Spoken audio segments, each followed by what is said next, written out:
El Silmarillion de J.R.R. Tolkien.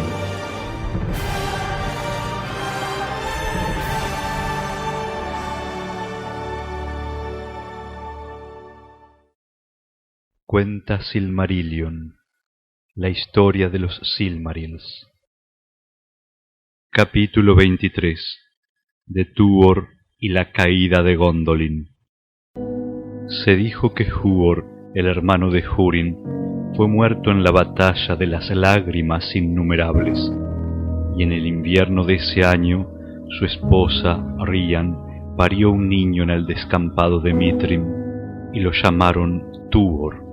y fue criado por Annael de los elfos grises, que vivía aún en esas colinas. Ahora bien, cuando Tuor contaba 16 años, los elfos decidieron abandonar las cavernas de Androth, donde moraban entonces, e ir en secreto a los puertos del Sirion en el lejano sur, pero fueron atacados por orcos y orientales antes de que consiguieran ponerse a salvo, y Tuor fue hecho prisionero y esclavizado por Lorgan, jefe de los orientales de Hithlum. Durante 3 años soportó esa servidumbre, pero por último escapó, y regresando a las cavernas de Androth, vivió allí solo, e hizo tanto daño a los orientales que Lorgan puso precio a la cabeza de Tuor. Pero cuando Tuor llevaba 4 años viviendo así en la soledad del proscrito, Ulmo le puso en el corazón el deseo de abandonar la tierra paterna, pues había escogido a Tuor como instrumento de sus designios. Y dejando una vez más las cavernas de Androth, Tuor se dirigió hacia el oeste a través de Dor Lómin, y encontró a Noningelid, el portal de los Noldor, que el pueblo de Turgon había construido cuando habitaban en Nebrast muchos años atrás. Desde allí un túnel oscuro avanzaba por debajo de las montañas y salía a Kirit Ninyah, la grieta del arco iris, por la que unas aguas turbulentas se precipitaban hacia el mar occidental. Así pues, la huida de Tuor de Hithlum no fue advertida por hombre ni orco alguno, y nada de todo esto llegó a oídos de Morgoth. Y Tuor llegó a Nebrast, y al contemplar el Belegaer, el gran mar, se enamoró de él, y llevó siempre en el corazón y en el oído el sonido y la nostalgia del mar,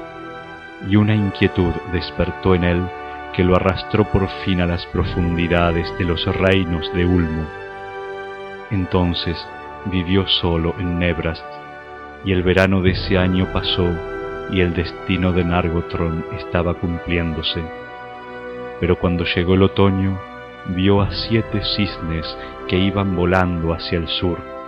y le parecieron un signo de que se había demorado demasiado, y los siguió a lo largo de las costas del mar. Así llegó por fin a las estancias desiertas de Vinyamar, bajo el monte Taras, y entró en ellas, y encontró allí el escudo y la cota, y la espada y el yelmo, que Turgon había dejado por orden de Ulmo hacía ya mucho tiempo. Tomó esas armas y se aproximó a la costa, pero vino del oeste una gran tormenta, y de esa tormenta Ulmo, señor de las aguas, se alzó majestuosamente y le habló a Tuor, que estaba a orillas del mar, y le ordenó que abandonara ese sitio y buscara el reino escondido de Gondolin. Y le dio a Tuor una gran capa para ocultarlo con una sombra a los ojos del enemigo. Pero por la mañana, cuando hubo pasado la tormenta, Tuor se topó con un elfo junto a los muros de Vinyamar, y era Boronwe, hijo de Arangwe de Gondolin, que había navegado en el último barco que Turgon enviara a Occidente. Pero cuando al volver por fin de alta mar, el barco naufragó a la vista de las costas de la Tierra Media, Ulmo lo recogió, solo a él de entre todos los marineros, y lo arrojó a tierra cerca de Vinyamar, y al enterarse de la orden impuesta a Tuor por el Señor de las Aguas, Boronwe se asombró mucho y aceptó guiarlo a las puertas escondidas de Gondolin. Por tanto se pusieron juntos en marcha, y cuando el fiero invierno de ese año descendió sobre ellos desde el norte, se encaminaban fatigosamente hacia el este bajo los picos de las montañas de la sombra. Por fin alcanzaron los estanques de Ibrin y miraron allí con pena la devastación provocada por el paso de Glaurung, el dragón. Pero mientras estaban mirando, vieron a uno que iba deprisa hacia el norte, un hombre alto vestido de negro que llevaba una espada negra. Pero no sabían quién era, ni qué había ocurrido en el sur, y no dijeron una palabra. Y por último, mediante el poder que Ulmo había puesto en ellos, llegaron a las puertas escondidas de Gondolin, y pasando por el túnel subterráneo, alcanzaron el portón interior, y la guardia los hizo prisioneros. Fueron conducidos entonces por el poderoso desfiladero de Orfalg-Ejor, cerrado por 7 puertas, y llevados ante Ecthelion de la Fuente, el guardián de la gran puerta al final del camino empinado, y allí Tuor dejó caer la capa, y por las armas que llevaba de Vinyamar reconocieron que era en verdad el enviado de Ulmo. Entonces Tuor contempló el hermoso valle de Tumladen, engarzado como una joya verde entre las colinas de alrededor, y a lo lejos, sobre la altura rocosa de Amon-Ware, vio a Gondolin, la grande, ciudad de 7 nombres, cuya fama y gloria es alta en el canto de todos los elfos de las tierras de Acuende. Por orden de Ecthelion, las trompetas sonaron en las torres de la gran puerta, y las colinas devolvieron el eco. Y lejano, pero claro, llegó el sonido de otras trompetas que respondían desde los muros blancos de la ciudad, arrebolados con el alba que se extendía por la llanura. Así fue como el hijo de Huor cabalgó a través de Tumladen y llegó a la puerta de Gondolin, y después de ascender las amplias escalinatas de la ciudad, fue por fin conducido a la torre del rey, y contempló las imágenes de los árboles de Valinor. Entonces Tuor se encontró de pie ante Turgon, hijo de Fingolfin, rey supremo de los Noldor, y a la derecha del rey estaba Maeglin, hijo de su hermana, y a la izquierda tenía sentada a su hija Idril Celebrindal. Y todos los que escucharon la voz de Tuor se maravillaron, preguntándose si sería en verdad un hombre de raza mortal, porque hablaba con las palabras del Señor de las Aguas que le venía en ese instante, y le advirtió a Turgon que la maldición de Mandos se precipitaba ahora e iba a cumplirse, y que todas las obras de los Noldor perecerían, y le dijo que partiera y abandonara la poderosa ciudad que había construido y bajara por el Sirion al mar. Entonces Turgon meditó largo tiempo el consejo de Ulmo, y le vinieron a la mente las palabras que oyera en Vinyamar: no ames demasiado la obra de tus manos y las invenciones de tu corazón, y recuerda que la verdadera esperanza de los Noldor está en el occidente y viene del mar. Pero Turgon se había vuelto orgulloso, y Gondolin era tan bella como un recuerdo de Tirion de los elfos, y él confiaba todavía en el secreto y en la fuerza inexpugnable de estas tierras, aun cuando un Vala lo negara. Y después de la Nirnaeth Arnoediad, el pueblo de esa casa no deseaba volver a mezclarse en los males de los elfos y los hombres de fuera, ni a regresar a Occidente por el camino del miedo y del peligro. Encerrados tras sus colinas encantadas y sus sendas, no toleraban que nadie entrase, aunque estuviera huyendo del odio de Morgoth, y las nuevas de las tierras de más allá les llegaban débiles y lejanas, y muy poco caso hacían de ellas. Los espías de Morgoth los buscaban en vano, y Gondolin, era como un rumor y un secreto que nadie podía descubrir. Maeglin hablaba siempre en contra de Tuor en los consejos del rey, con palabras que parecían convincentes, en tanto respondían a los deseos de Turgon, y por fin el rey se negó al mandato de Ulmo y rechazó la advertencia. Sin embargo, en ese consejo del Vala escuchó otra vez las palabras que fueran pronunciadas en la costa de Araman mucho tiempo atrás, antes que los Noldor partieran, y el miedo a la traición despertó en el corazón de Turgon. Cerraron por tanto las puertas escondidas de las montañas circundantes, y desde entonces nadie salió nunca de Gondolin en misión de paso de guerra mientras la ciudad estuvo allí. Thorondor, el señor de las águilas, les anunció la caída de Nargothrond, y luego trajo la noticia de la muerte de Thingol y la de Dior, el heredero, y de la ruina de Doria. Pero Turgon cerró los oídos a los males de fuera e hizo voto de no marchar nunca al lado de ningún hijo de Fëanor, y prohibió a su pueblo que atravesara el cerco de las colinas. Y Tuor permaneció en Gondolin, subyugado por la beatitud y la belleza de esas tierras y la sabiduría de la gente, y se hizo poderoso de mente y estatura, y aprendió a fondo la ciencia de los elfos exiliados. Entonces el corazón de Idril se volvió hacia él, y el de Tuor hacia ella,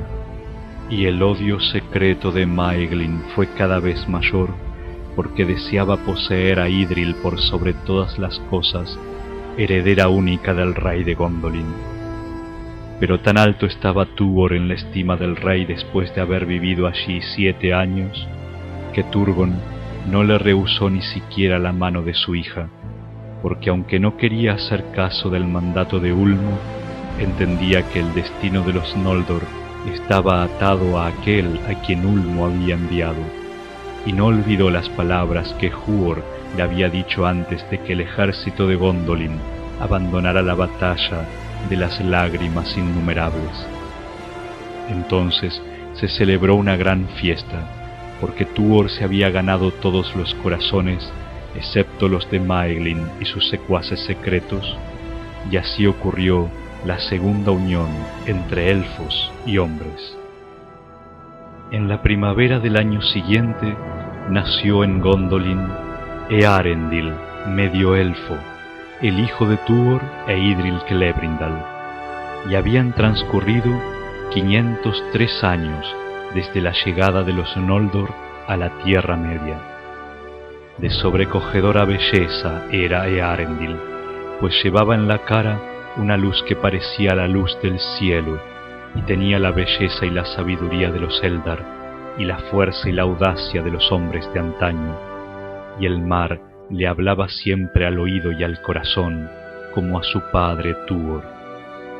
En ese entonces los días de Gondolin eran felices y pacíficos, y nadie sabía que la región en donde estaba el reino escondido había sido revelada al fin a Morgoth por los gritos de Húrin, cuando en las tierras de más allá de las montañas circundantes, y no pudiendo encontrar la entrada, había llamado desesperado a Turgon. En adelante los pensamientos de Morgoth se volvieron incesantemente hacia la tierra que se extendía entre Anach y el curso superior de las aguas del Sirion, a donde no habían ido nunca sus sirvientes. Aunque es cierto que ningún espía o criatura de Angband podía entrar allí a causa de la vigilancia de las águilas,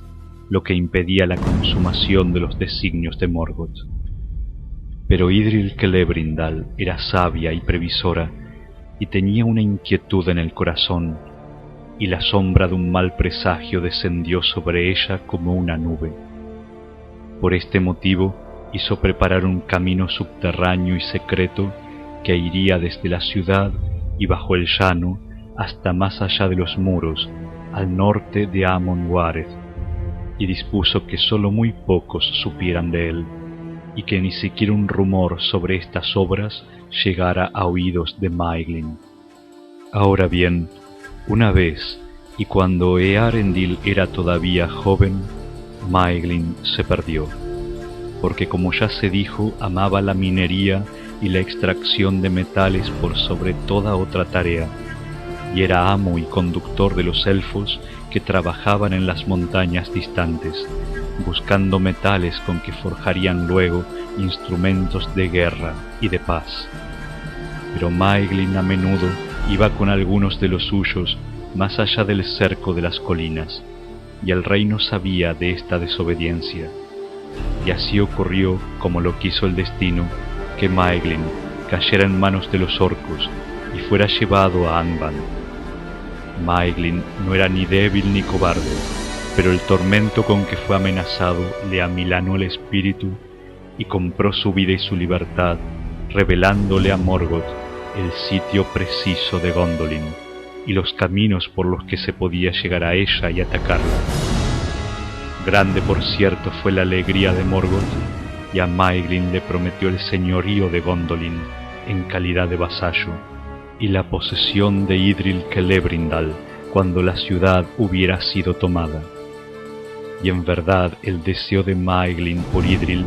y el odio que le tenía a Tuor lo ayudaron en esta traición, la más infame de todas en la historia de los días antiguos. Pero Morgoth lo envió de regreso a Gondolin, por miedo de que alguien sospechara,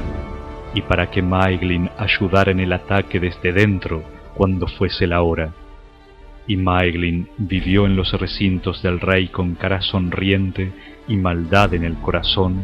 mientras la oscuridad se hacía cada vez más espesa en torno de Idril. Por último, en el año que Eärendil cumplió 7 años, Morgoth estuvo preparado y lanzó sobre Gondolin a Balrogs y orcos y lobos, y con ellos iban dragones de la estirpe de Glaurung, numerosos y terribles. El ejército de Morgoth vino por las montañas septentrionales, donde era mayor la altura y menos atenta la vigilancia, y llegó por la noche en tiempo festivo, cuando todo el pueblo de Gondolin estaba sobre los muros esperando el amanecer para cantar cuando el sol se elevara en el cielo, porque al día siguiente era la gran fiesta que ellos llamaban las puertas del verano. Pero la luz roja tiñó las colinas del norte y no las del este, y nada detuvo a los enemigos hasta que estuvieron bajo los muros mismos de Gondolin, y ya no hubo modo de impedir el sitio de la ciudad. De todos los hechos de valor desesperado que allí llevaron a cabo los capitanes de las casas nobles y sus guerreros, y no fue Tuor el menos valiente, mucho se cuenta en la caída de Gondolin. La lucha de Ecthelion de la Fuente con Gottmog, señor de los Balrogs, librada en la misma plaza del rey, en la que se dieron muerte el uno al otro, y la defensa de la torre de Turgon, hasta que fue derribada, y grandes fueron la caída y ruina de la torre y la caída de Turgon. Tuor intentó rescatar a Idril del pillaje de la ciudad, pero Maeglin se había apoderado de ella y de Eärendil, y Tuor luchó con Maeglin sobre los muros y lo arrojó lejos, y el cuerpo de Maeglin cayó y dio 3 veces contra las rocosas pendientes de Amon Wareth, antes de hundirse en las llamas que ardían abajo. Entonces Tuor e Idril condujeron a los pocos del pueblo de Gondolin que pudieron reunir en la confusión del incendio por el camino secreto que Idril había preparado. Y de ese pasaje los capitanes de Angband nada sabían, y no pensaron que ningún fugitivo tomara un camino hacia el norte y las cimas de las montañas y el más próximo a Angband. El humo del incendio y el vapor de las hermosas fuentes de Gondolin, que se marchitaban en las llamas de los dragones del norte, descendieron sobre el valle de Tumladen en luctuosas tinieblas. Y así fue favorecida la huida de Tuor y los suyos, porque aún tenían que recorrer un camino largo y descubierto desde la boca del túnel hasta el pie de las montañas. No obstante, llegaron allí, y más allá de toda esperanza, treparon con dolor y desconsuelo, porque esas altas cimas eran frías y espantosas, y tenían entre ellos muchos heridos, y mujeres, y niños. Había un pasaje terrible, Kirith Thoranat se llamaba, la grieta de las águilas, donde a la sombra de los picos más altos serpeaba un estrecho sendero. A la derecha se abría un precipicio abismal, y a la izquierda una pendiente tremenda descendía al vacío. A lo largo de ese estrecho sendero marchaban en línea cuando cayeron en una emboscada de orcos, pues Morgoth había montado guardia en las colinas de alrededor y un Balrog estaba con ellos. La situación fue entonces espantosa, y difícilmente podría haberlo salvado el valor de Glorfindel, el de cabellos amarillos, jefe de la casa de la Flor Dorada de Gondolin, si Thorondor no hubiera llegado en el momento oportuno. Muchos son los cantos que han cantado el duelo de Glorfindel con el Balrog sobre el pináculo de una roca, y ambos cayeron perdiéndose en el abismo. Pero las águilas se lanzaron sobre los orcos, que retrocedieron chillando, y todos fueron muertos o arrojados a las profundidades, de modo que Morgoth nada supo de la huida desde Gondolin hasta mucho después. Entonces Thorondor rescató el cuerpo de Glorfindel del abismo y lo sepultaron bajo un montículo de piedras junto al pasaje, y allí crecieron hierbas verdes, y de la esterilidad de la piedra nacieron flores amarillas, hasta que el mundo cambió. Así, conducidos por Tuor, hijo de Hugor, el resto de los habitantes de Gondolin pasó por encima de las montañas y descendió al valle del Sirion, y huyendo hacia el sur por fatigosas y peligrosas sendas, arribó por fin a Nan Tathren, la tierra de los sauces,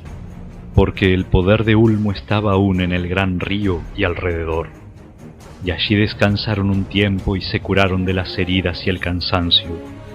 pero del dolor no pudieron curarse. Y celebraron la memoria de Gondolin y de los elfos que habían perecido allí, las doncellas y las esposas y los guerreros del rey,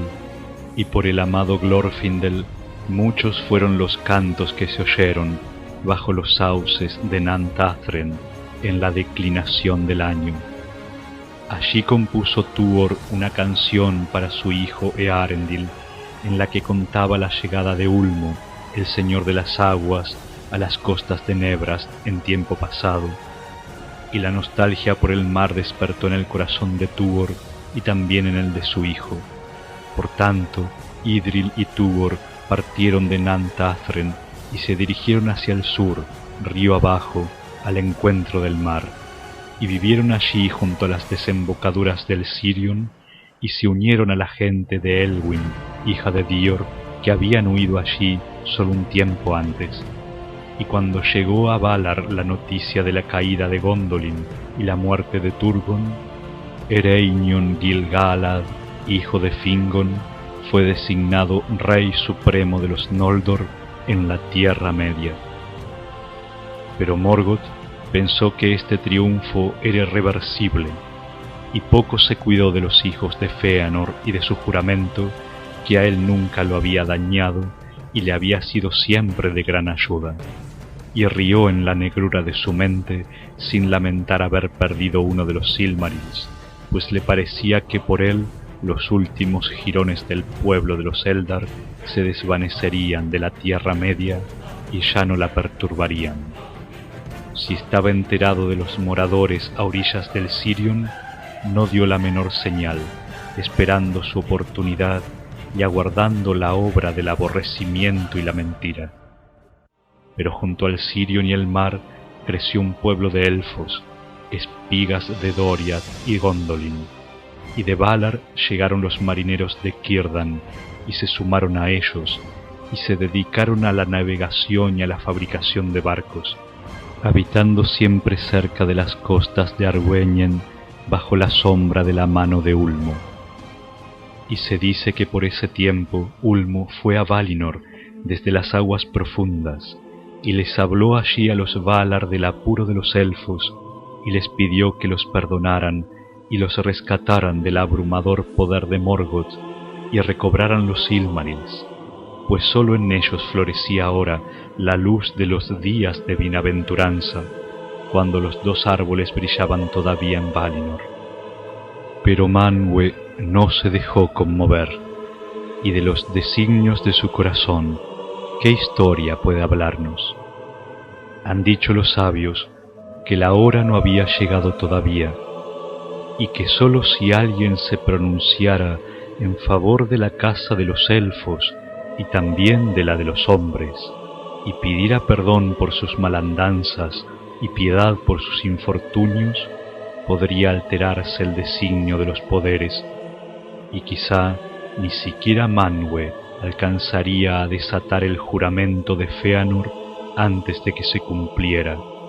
y los hijos de Fëanor renunciaran a los Silmarils que pretendían con encono, porque la luz que brillaba en los Silmarils era obra de los mismos Valar. En esos días Tuor sintió que la vejez lo invadía y que el deseo de la alta mar le crecía con fuerza en el corazón. Por tanto, construyó un gran navío y lo llamó Earramme, que significa ala del mar, y junto con Idril Celebrindal navegó hacia el poniente, y no apareció nunca más en historias o canciones. Pero en días posteriores